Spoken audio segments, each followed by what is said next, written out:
Let's go. It's Jon Does. Number 36. What's going on? Hey. What is up? Microphone's a little loose. There we go.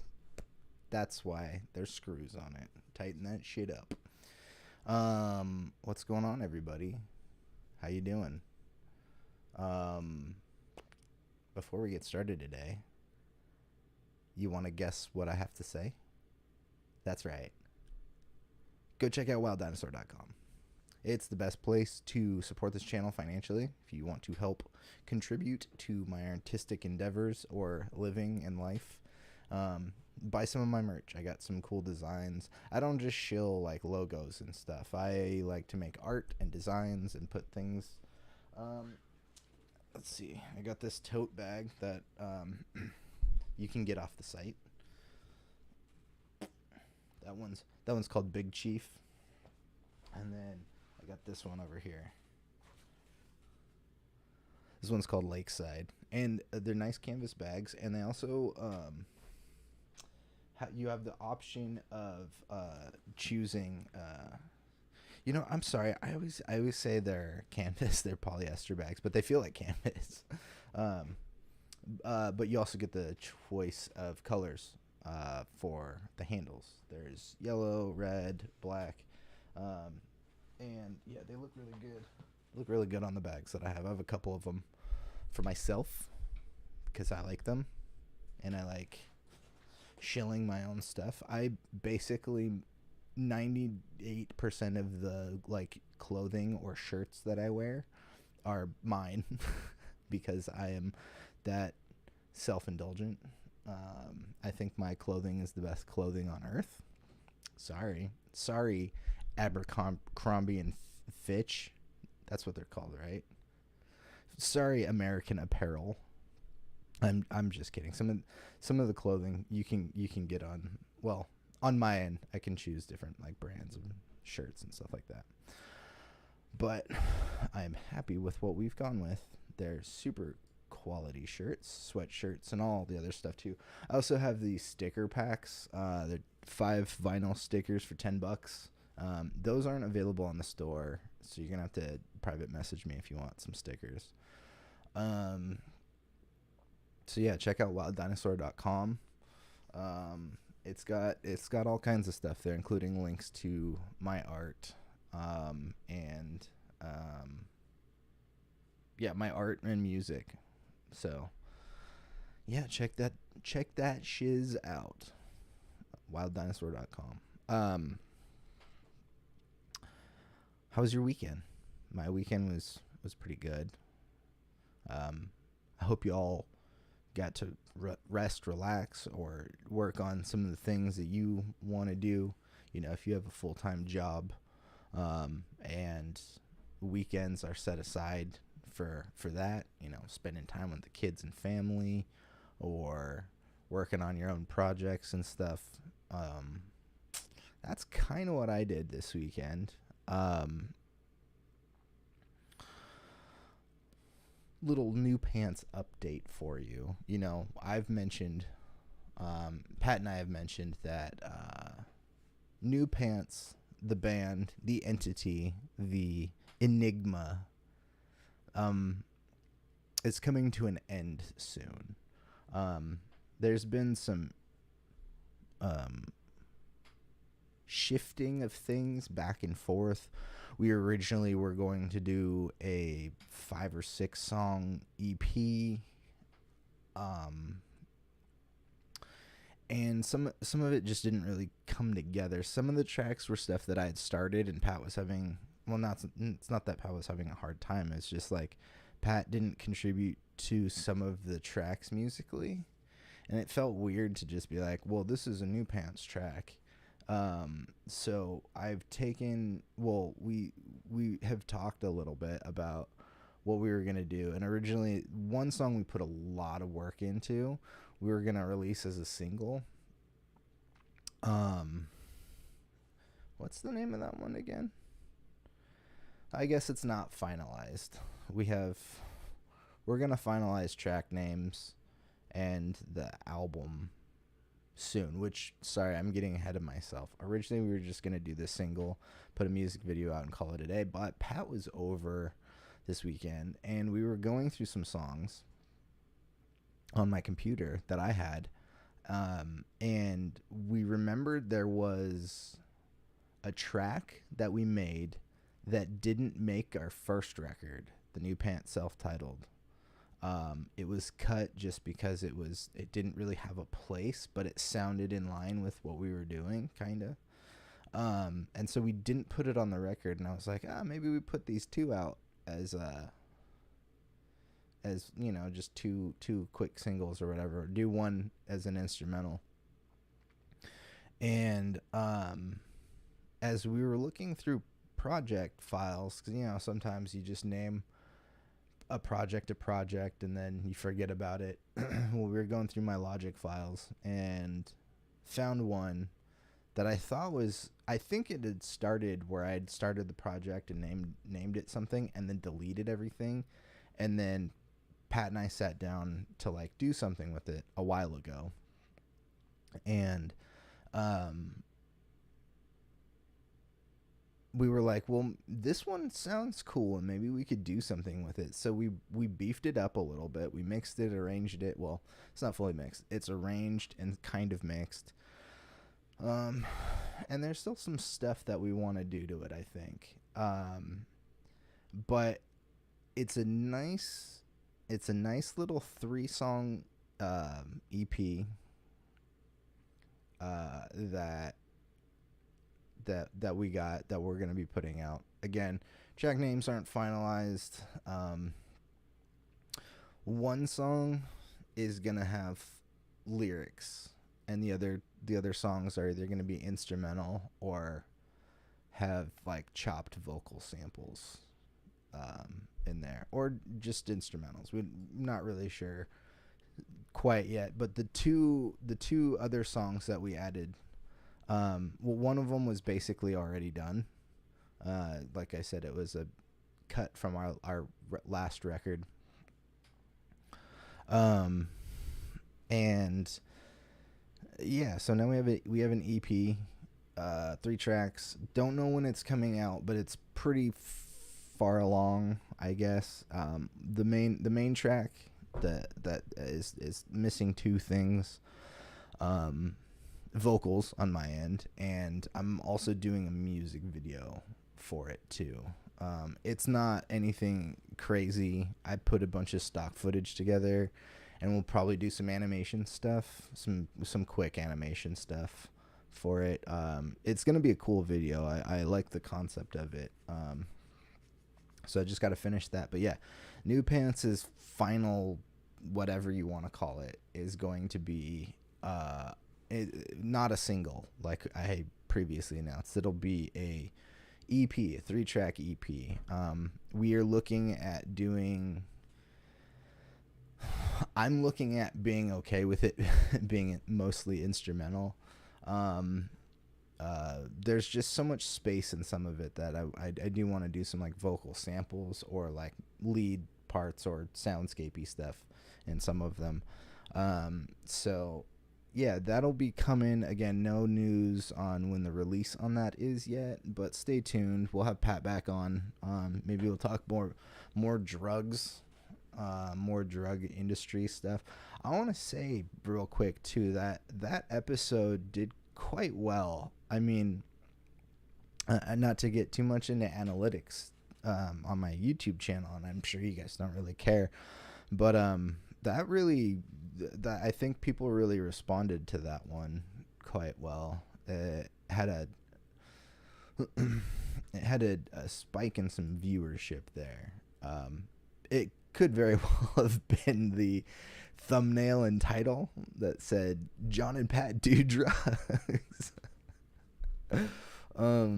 So yeah, anybody who listened to Friday's episode, I'm looking to do more stuff like that, where I have some more conversations about stuff. I would love to have various conversations. My knowledge is in entertainment and media and things like that. So having you know, other musicians or producers or filmmakers to talk about their craft, why they love what they do, and things like that, but also have meaningful conversations outside of the realm of entertainment stuff. Because, look, I am the type of person, and I'm open about this, that I consume a lot of the media that I do out of escapism. I prefer escapism style media. Not to say that fantasy or sci-fi doesn't have like parallels to real life or anything like that, but you know, like, sure, I could watch Star Wars and be like, oh, this is really like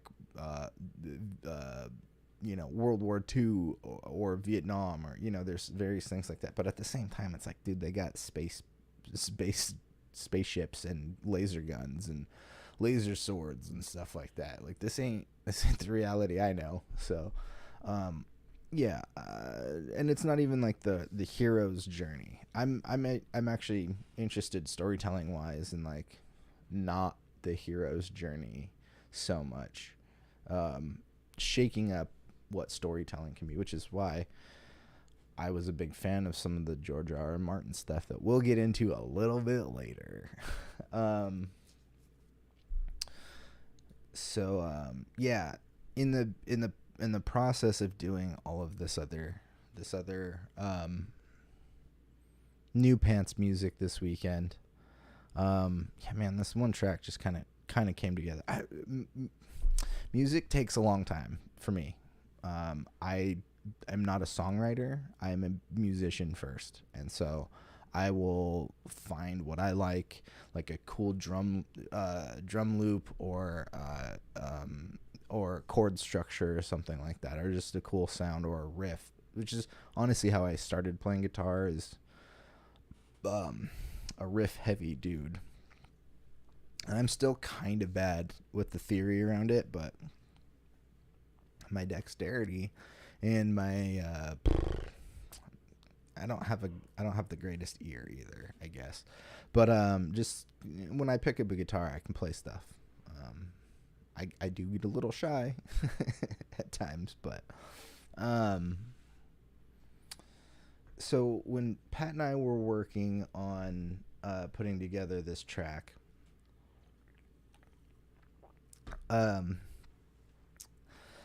I had to tell Pat that I don't remember if this was when the conversation started. I might have told him previously. I think I told him previously. I think I talked about it last week too, but I had to, you know, my fascination with Unreal Engine has come to a conclusion for now. I could probably download an earlier version of Unreal. I downloaded 5, I think, which is the current version, and you can get 4 still and whatnot. But the problem I have with Unreal Engine is it's just a bigger learning curve. And I know there's like a lot of assets and stuff like that, and I could spend the time to teach myself to do Unreal Engine. I just don't really want to right now. I'm fascinated by what you can do with it, especially for like broke filmmakers. You know, just learning Unreal Engine and learning how to make landscapes and stuff like that can be really beneficial. And once you start learning like camera tracking stuff too, that's a whole nother, that's a not so much a poor man's filmmakers workflow, but it does have a lot of possibilities for filmmaking, but it's another tool, and I say that positively and at the same time a little not frustrated, a little over the like having to learn tools all the time. There's so many softwares that I constantly have to go through, and I mean, you've heard me bitch about Adobe. Every other time I open Photoshop, it's a struggle to just figure out why it's like verifying a new version of Photoshop, and like it's been like 3 days, dude. Why are we updating so frequently or giving me this kind of nonsense? Anyways, this is beside the point. So I didn't want to disrupt my current workflow by stifling my computer's processing power, by having so much stuff on my workhorse computer here. I mean, I have a decent computer, don't get me wrong, but having Unreal 5 was slowing everything down, like everything, and I couldn't open up Photoshop and work functionally in it. So I had to let go of Unreal Engine, and that's okay. I still would really like to meet people who are Unreal artists or learning how to be Unreal artists.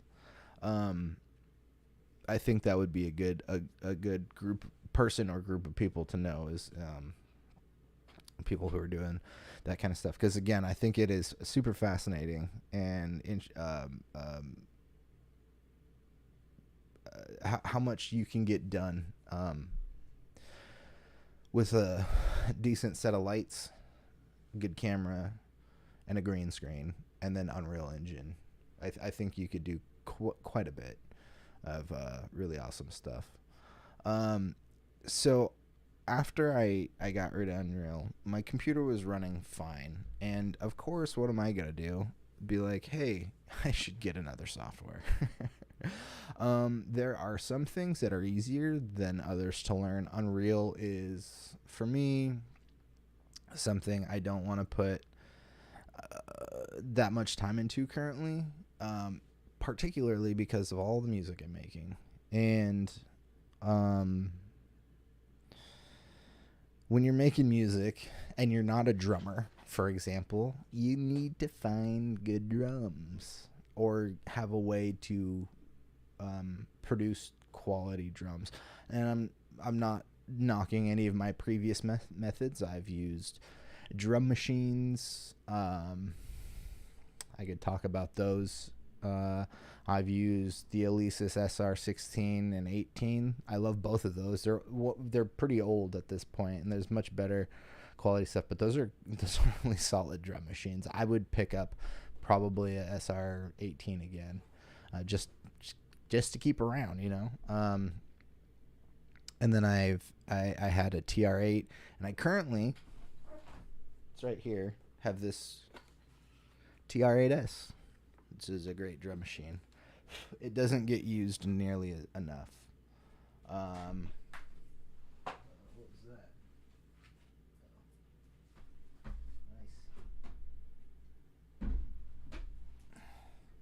Nice. Sorry about that. That clip thing.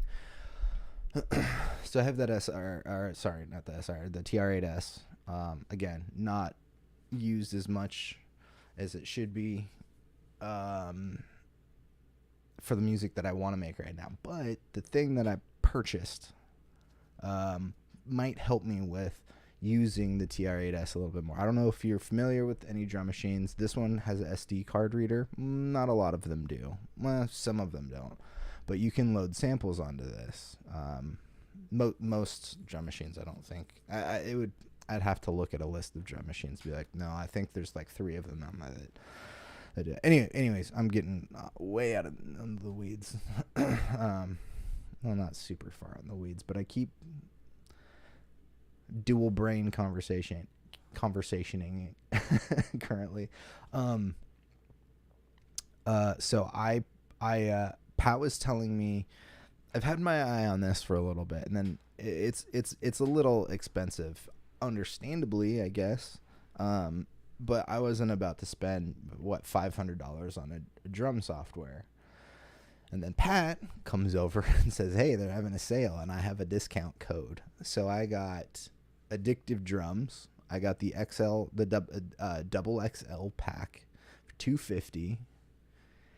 And oh boy, I haven't messed with it a ton yet. Pat gave me a quick tutorial, and when I come back, another announcement. I will probably not be doing a Friday show or a Monday show next week. I'm going to be in Washington, D.C. for my nephew's birthday. and so I won't be in town. I'm coming back on Wednesday, and I need to double check what my flight time is. I might be doing a show on Tuesday. I might do a pre-recorded show, or a couple of them if I can get it together in time. I have a busy week this week. I gotta finish. Ooh, I'll get into all the stuff here after I talk about Addictive drums. But yeah, that's a new thing that I added to my computer. I'm a computer drummer now. I'm excited to make some new stuff with some new drum kits available. I downloaded some cool packs, some like reggae packs and some indie drum packs and some mallets and stuff like that. So yeah, pretty excited about that. Just haven't really given myself time to work with it yet, and that's okay. I gotta compartmentalize my tasks a bit, and messing with Addictive drummer right now is one of those things I'm compartmentalizing.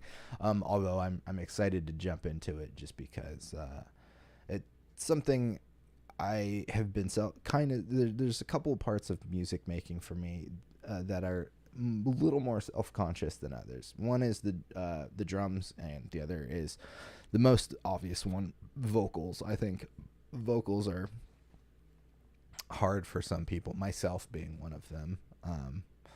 But anyways, that's another story. So yeah, be prepared to hear some freaking sweet drum sounds coming from my music. I might have to remake some of my drums before I put out any of the other stuff that I've got going on. So yeah, let's do a quick update on what's going on this week and next week. I'm leaving on Friday, so there won't be a show Friday unless I get something pre-recorded. And it's a busy week, so I might only just do 4 days this week and then 4 days next week. We'll see. I'll get back to you guys on when my flight comes back in. I can't remember, unless I have it readily available here.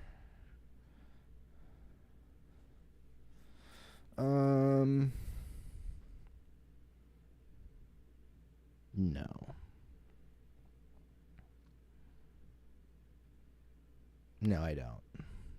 Anywho, so yeah, I'll let you guys know tomorrow, I think, what my plan's going to be for the end of the week and the rest of next week, or for the beginning of next week. But this week I've got some stuff to work on. I got to work on my short film a little bit more. I took last week off. Was feeling a little creative drain, and so I've been playing Horizon Forbidden West like all week. I was even playing. It's still on in the background. Actually, I was playing a little bit earlier today too. I'm in that phase of like honing it, reining it in a little bit. You know, try not to play too much, especially because I got stuff to do this week. I have a sketch there. If you follow me on Instagram, I have a couple of sketches where I'm a wizard. And I wrote a third sketch and never really did anything with it because I was a bedroom producer. So I was shooting most of my stuff at home or in places that are accessible. Oh, how much did you miss? Probably not much. I'm just rambling about what I've been up to this weekend. Software I've been using. I've stopped using Unreal Engine because I'm an idiot and don't want to put in the time right now to learn a full nother software that large. So instead I bought a drum program for better drums. Oh, thank you. Yeah, that's something I want to do more too. at the top of the show, I was talking about how my experience is with film and entertainment and music production and stuff like that. So I would like to have, as I'll be honest, I've not been doing as much on the technical end of learning Streamlabs as I should. There's a couple things I need to work out, and I want to get more like yeah. That's what some of these shows are, just me rambling. But yeah, I want to get some Zoom calls going and stuff like that with people. I have music friends or film directors and stuff like that I want to get on and just talk about their experience with stuff. But also I want to get outside of this world a little bit, and you know, it's cool to hear people talk about things that I'm just kind of an idiot with. And Pat talking about the healthcare industry is something that like is completely outside of what most of Jon Does episodes have been, which is me rambling about Marvel or Star Wars or bands I like and stuff like that. So I'm trying to get more stuff like that in the future. And so I'm actually seriously considering moving the show from 5 to 6. Jason, do you think that's a good idea? Would that be helpful for you? I know you're kind of you got stuff going on, you're family man, stuff like that, and I know other people have stuff going on in their lives too. So I'm thinking 6 might just be a tiny bit more accommodating for people. So if I do like interviews and stuff like that, I can do that. Yeah, in like 2 days a week.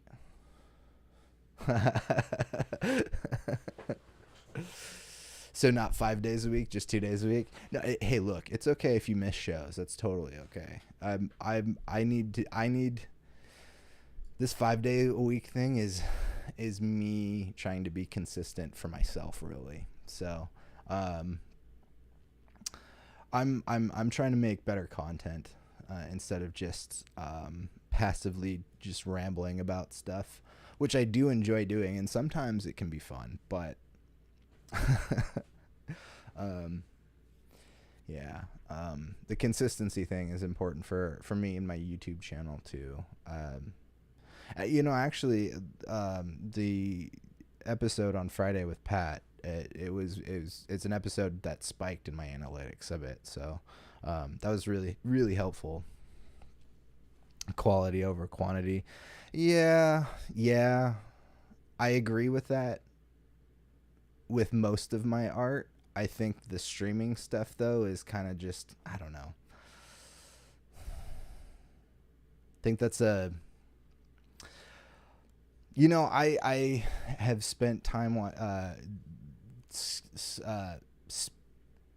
scavenging the YouTube and Twitch worlds a bit, and man, I'm not trying to knock anyone's game really, or myself, because it's mine too, but yeah, sorry, the streaming on YouTube just sucks to participate in on a regular. Oh yeah, no, I get that. The goal is to try to get, you know, a lot more people involved over time. So but really it is I do use I need to get my YouTube analytics up and I need to do this, that, or whatever. But honestly, here's the truth of the matter. I've been really depressed for a long time, like a really long time, and not to like push that on everybody else, but I think this was a good thing for me to just get up and start talking in front of people too. But I don't disagree with the quality over quantity. But that's kind of why I do the streaming thing, is it's kind of like we can hang out 5 days a week, and then hopefully the other stuff I produce is a little higher quality, like my music or music videos or any of the other like skits that I do. My hope is that those are the higher quality. Those take me a long time to produce, like just writing and getting together and everything. But yeah, I'm gonna do quick commercial break, and then I'm gonna stop rambling about all of the nonsense that happened this weekend, because I worked on here's an abbreviated version of my weekend. I worked on some music and then played video games and watched House of the Dragon, and contemplate software. What software is bring me stickers on your break. I'll bring you stickers. I got stickers for you. I got a bunch of these packs. Here, I'll open one. I'll show you guys what's in these, what I put in these sticker packs, because I've never really shown them off.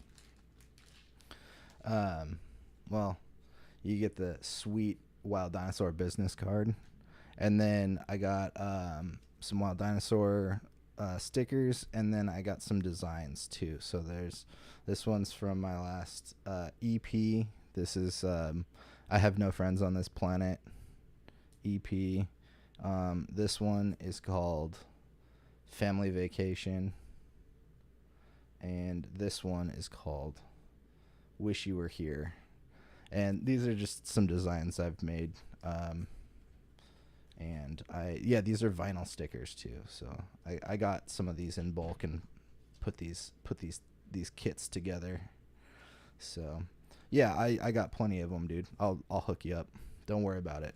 I got you covered. But yeah, I'm gonna do a quick commercial break. I'm gonna stop doing like 4 or 5 commercials. I'm gonna just kind of keep it chill, and do like one silly commercial and one Wild Dinosaur commercial, even though one of those Wild Dinosaur commercials is kind of silly. So yeah, I'll do a quick break, and then I'll come back and talk about House of the Dragon. I got money, just too lazy to walk. Hey man, it's all good. We're old now. I'm Richard's Pet Wedding Facilities, and I give these stickers away at every pet wedding. The kids love them too. This bag from, what's his name? Wild Dinosaur? Weren't they all wild? What an oxymoron. Anyways, I like to put my special things in this bag. Plus, I'm pretty sure this is my spirit animal. Life gave me lemons, so I sold them for this sweet baseball tee. You still got pets? They still trying to get married? We got hamsters or something? Well, whatever you got, consider having a big day at Richard's Pet Wedding Facilities. We've got chairs and grass. Look at this log. And this nervous guy. We remodeled recently, so it's like a brand new magical paradise next to the same dumpster that you're used to off exit 7. Richard's Pet Wedding Facilities. Only the best for your pets. All right. Don't forget to check out Richard's Pet Wedding Facilities. It's the nicest place to have that special day for your pet. So last week I talked about Game of Thrones and how much I don't care about season 8. Not that I don't hate it. I think there are problems. I think those problems could have been filled in with a little bit more writing, a couple of extra episodes. I still maintain season 7 should have been, instead of 6 episodes, 7 or 8 episodes, and then season 7 was 7 episodes and it should have been 8, and then season 7 was 6 episodes and it should have been 8. Just add 3 extra episodes. Shit, you can make them all just people talking for most of them, which is what we watched in season 1. And they had such a low budget. We were just all really into the story and people and whatnot. So I do think season 8 wasn't the worst, but they decided, hey, Westeros is super popular. We need to get more people involved. We need to keep this going. We need to keep making money. We need to keep bringing people back to HBO. So they decided to do House of the Dragon, which is not everything that is, well, I guess we'll talk about that in a second. But this is material based on Game of Thrones, and it is also actually published material. There is a beginning, middle, and end in the form of, it's called House of the Dragon, I think. It's a Targaryen history.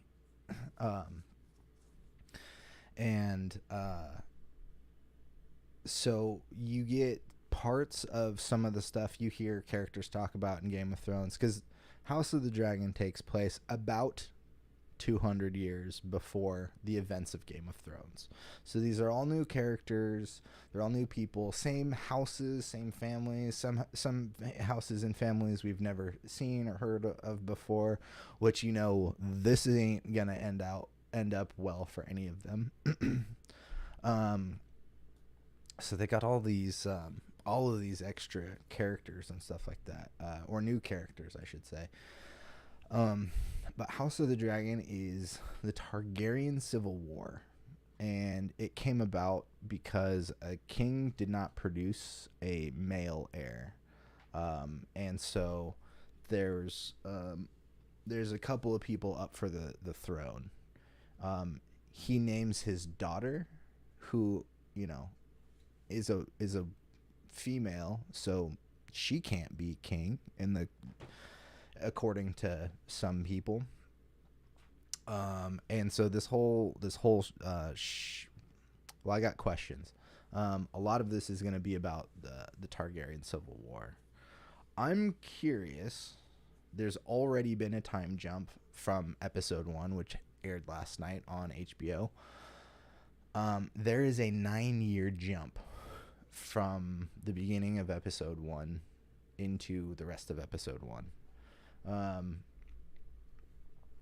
And you see, you know, how the current king becomes king, and he was basically voted in, and then didn't produce a male heir, and so his daughter is who he's chosen to be his successor.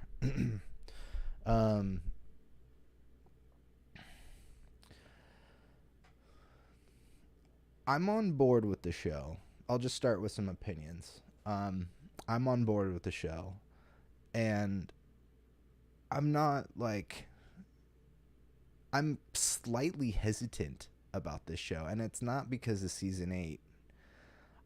I was hesitant to do my rewatch, or I have been hesitant to do a rewatch after season 8 ended, because I rewatched all of the seasons as they were coming out. Like when season 2 came out, I rewatched season 1. When season 3 came out, I watched 1 and 2, and I did that basically the whole way,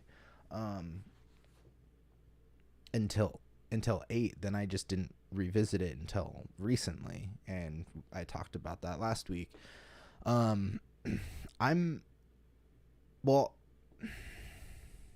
do I put this?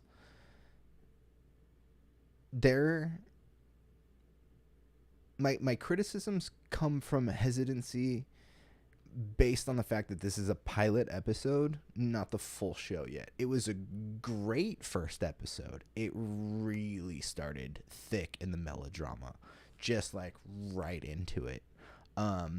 And they're reminding everybody about what world this is, what kind of world Westeros is. It's ruthless.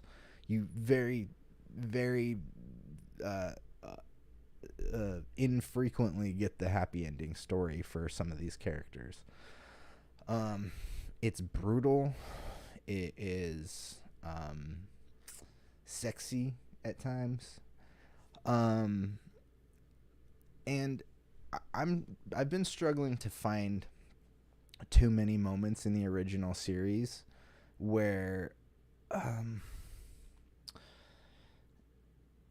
things were just gratuitous. There definitely are moments, and I think some of those moments could be, for me at least, some of the really terrible moments that were gratuitous. Aside, and I mean more like sex and some of the violence.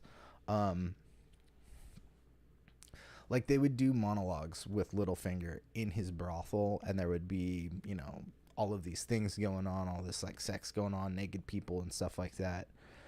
But even though those things were happening and were gratuitous, it made sense in a way. Like, this guy owns a brothel and he's going through his inner monologue, and the way he talks out some of his inner monologue is with some of these prostitutes. So I mean, it makes a little bit of sense story wise.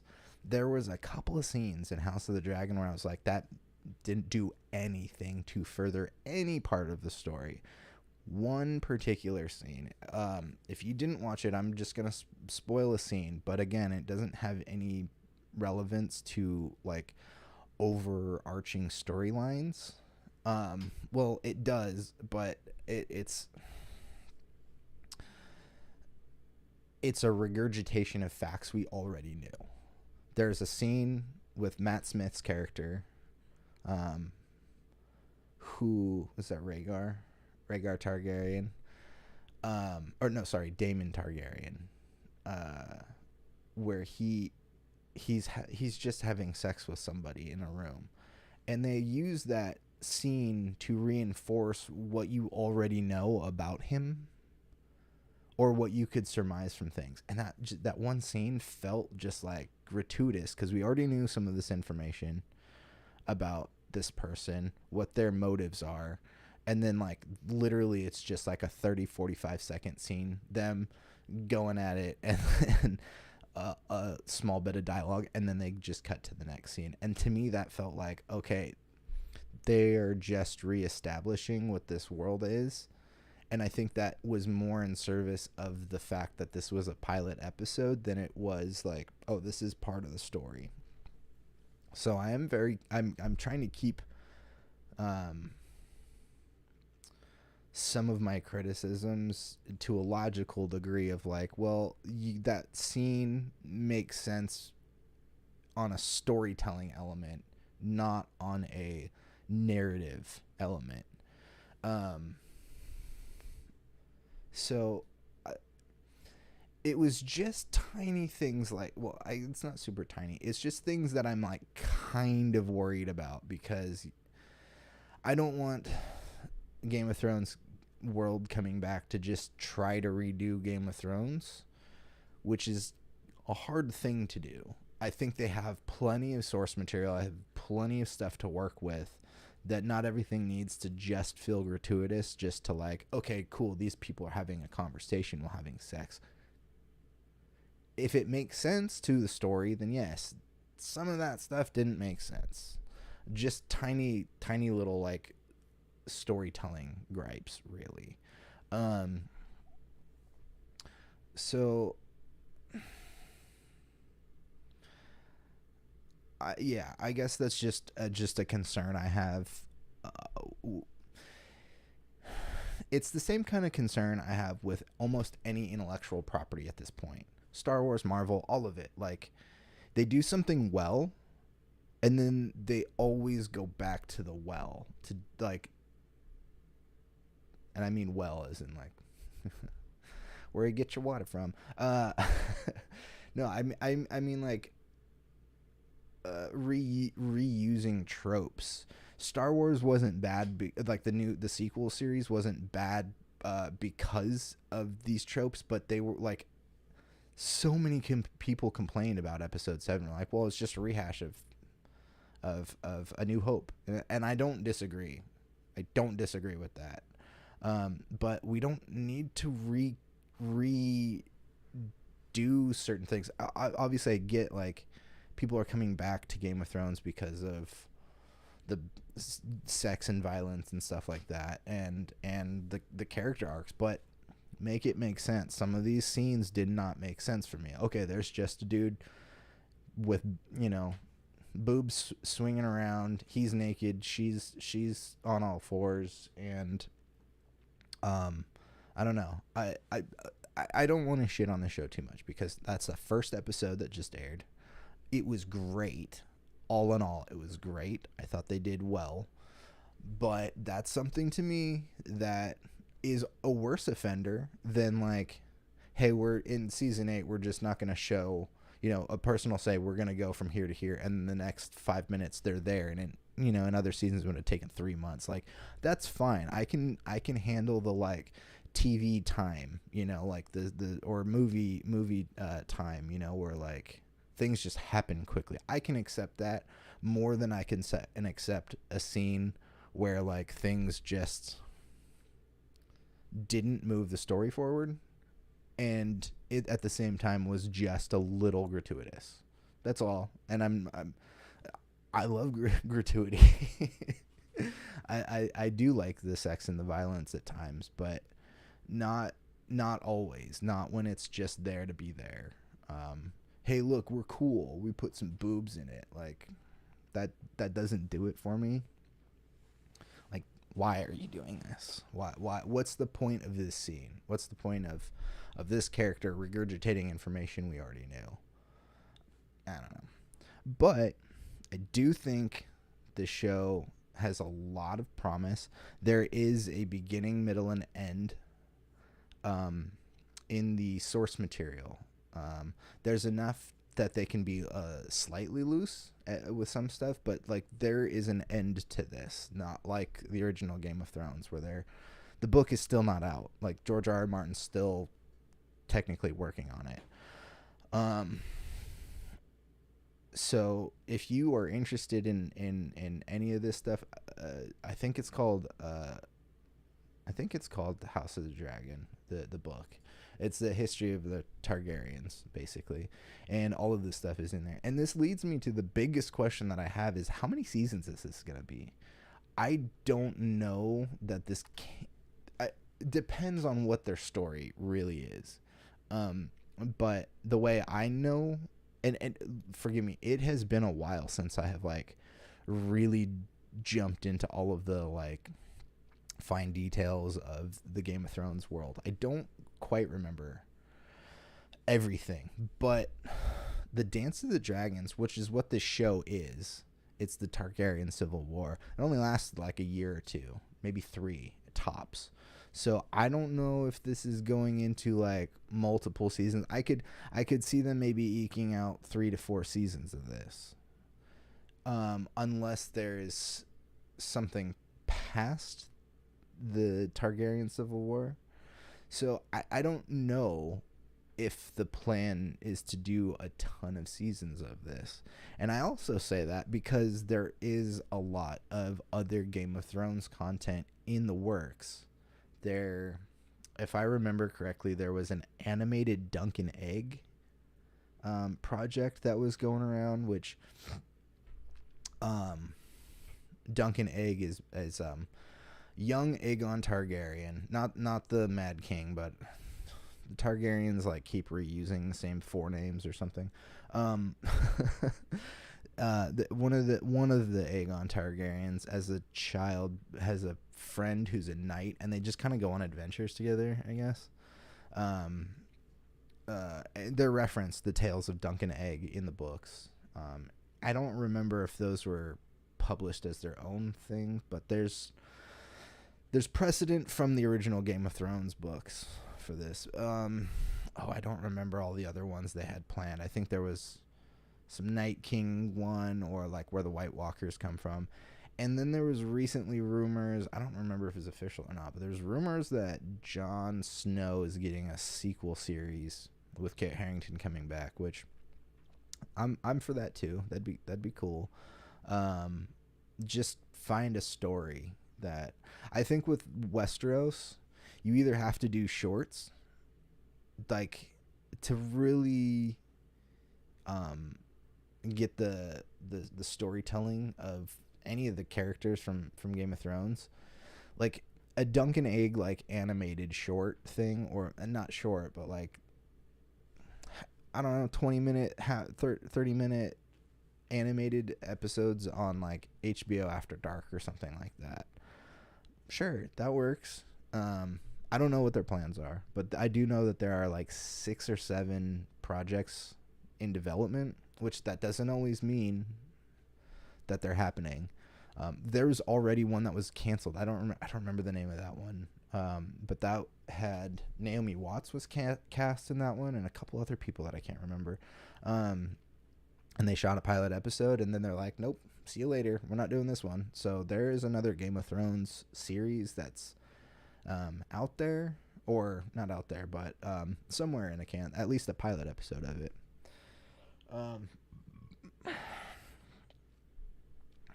So I don't know. I don't know what they really want long term with Westeros. I do think though, like a Game of Thrones or a Song of Ice and Fire, the series, was very epic in a very epic environment, and it feels like you should probably be developing things that fit into an epic kind of storytelling. I'm sure there's room for this story here, or various types of stories, but if you're gonna do a Jon Snow sequel series, for example, like, you gotta work that out. You gotta really work that out. And maybe that's the series where we tackle like where the White Walkers come from or something like that, and get into some of the mythological history of Westeros as well. Like, why did the dragons come back when the White Walkers came back? Anyways, House of the Dragon, I think is a really strong start. A little bit worried that they're pandering just to pander for like boobs and blood. But also, that's the world we live in. Well, the Westeros, that's the world Westeros is. But I do hope that some of the scenes just make a little bit more sense, I guess. Really, I had that one critique. That's really my one big critique of the whole show. The other thing, it's not a critique, but I understand that this is going to be over this series is going to take place over time. So like there's a 9-year time jump in the beginning of episode 1. And then the girl, what was her name? Millie Alcott, I think, is the girl that played Rhaenyra Targaryen in this first episode. That character is going to end up growing, and somewhere, I don't know if it's in the next episode or if it's in a couple episodes, but there's going to be a different actress playing her as an older version of her. So don't get totally settled on seeing this girl as Rhaenyra Targaryen, although she is great. I think all of the acting was great. Matt Smith as Daemon Targaryen, just really, I've been aware of Matt Smith for a long time. A lot of people I know are really into Doctor Who. I'm not a big Doctor Who guy myself. I tried. I watched some Tom Baker stuff back in the day. Not back in the 70s, but when I worked at Half Price Books, I got some DVDs that I brought home and watched, like some Christmas specials and stuff like that. And then I watched some of the new stuff. I watched the first reboot with Christopher Eccleston, and then I don't remember in which order, if it was Matt Smith or David Tennant, but I watched a little bit of both of them. And Matt Smith is a great actor, and a lot of people know him now from The Crown. I think my mom recognized him from The Crown. He's a really, really good actor. Love to see him around. I think he does a good job as Daemon so far. He's a bit like a mix of like Jaime Lannister and Littlefinger a bit. That was something that was really cool. Was the formation of the Gold Cloaks. You see the Gold Cloaks all throughout the first series. They're the city watch of King's Landing, and you get to see the origin of that with a Daemon. It's really good. Paddy Considine is Viserys Targaryen, and I really only know him from some of the British stuff that I watch. He's in Hot Fuzz, I believe, and I think I've mostly seen him in like comedy stuff, but he's great in this. and what else? Who else is there? There was somebody else that was a stand. Well, the actress that plays Rhaenyra Targaryen is really good. Rhys Ifans as Otto Hightower. He played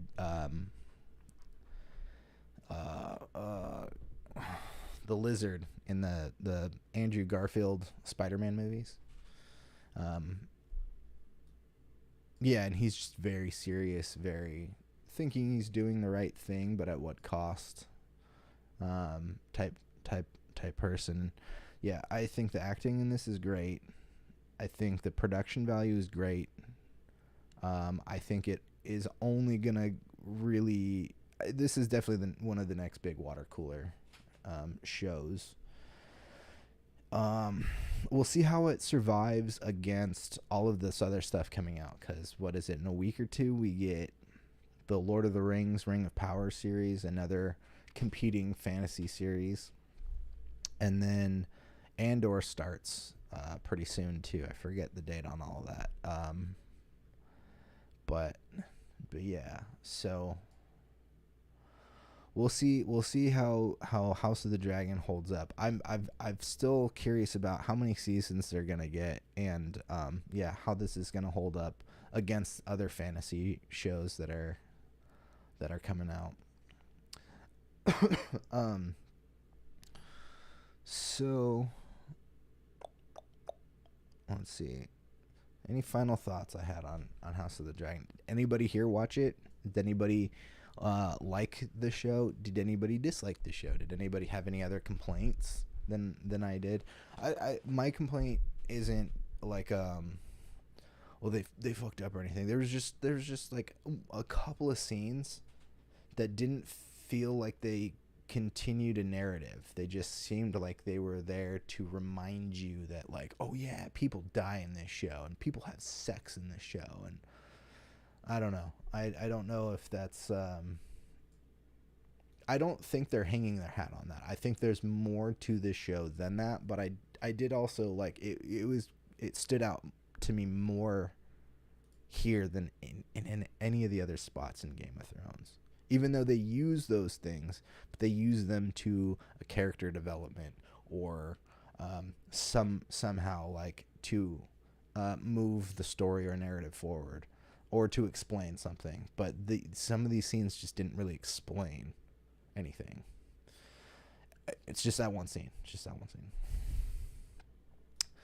I wish I could have for more, but I didn't make it past season 3. Hey, that's cool too. You know what? There's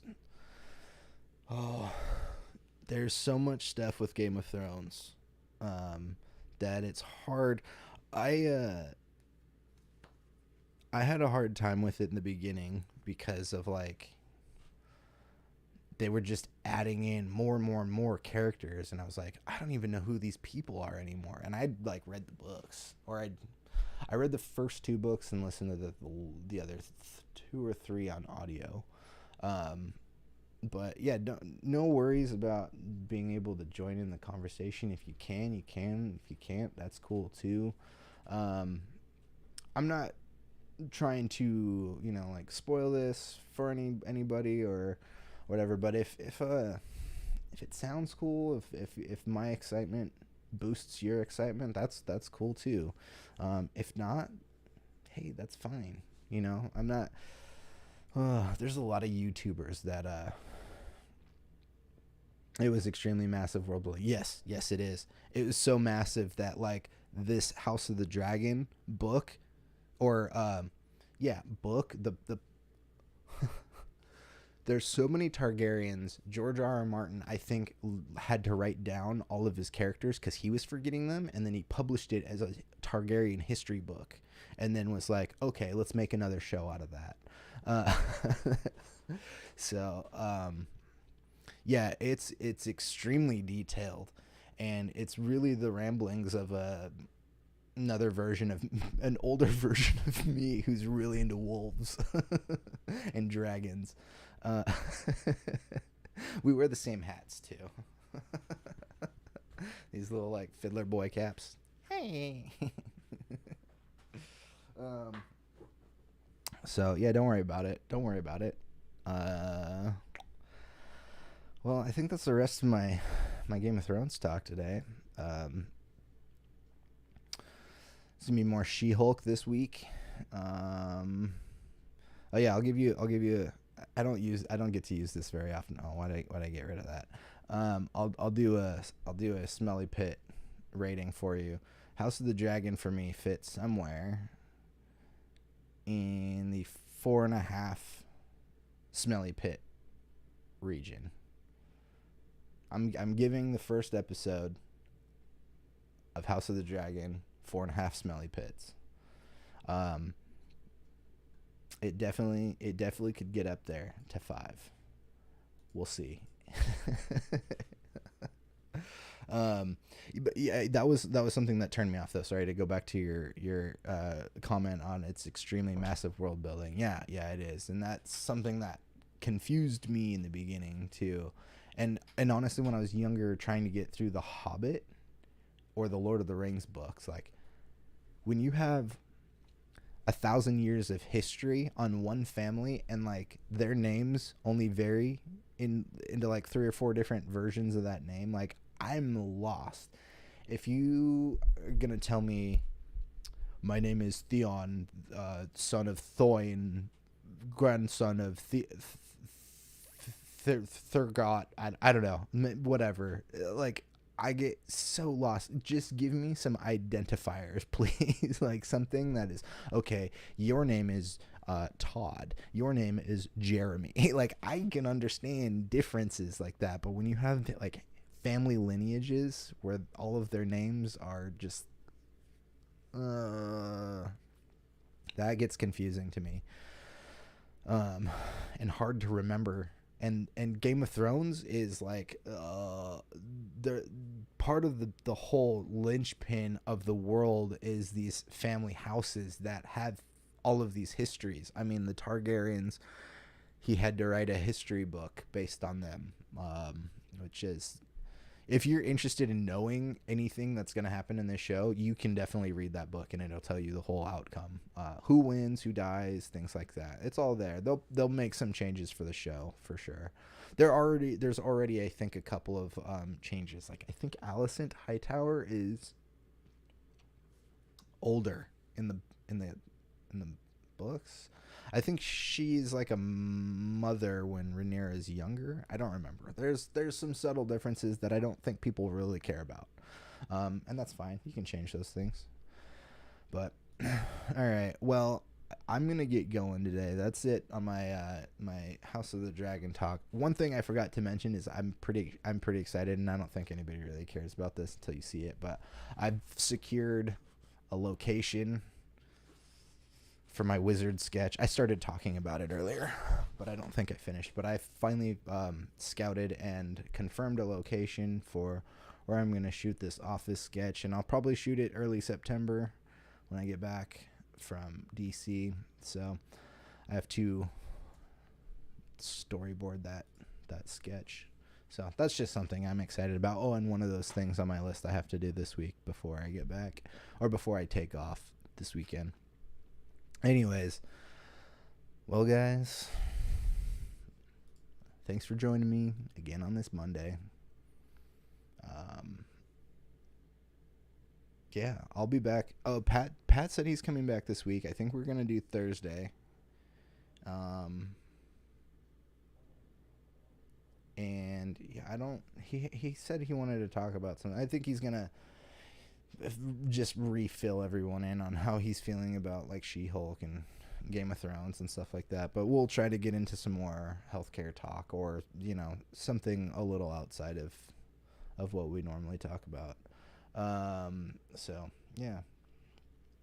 Anyways, I'm gonna take off. I'm gonna go eat my burrito and get some stuff done. I got a busy week. I'll see you guys tomorrow.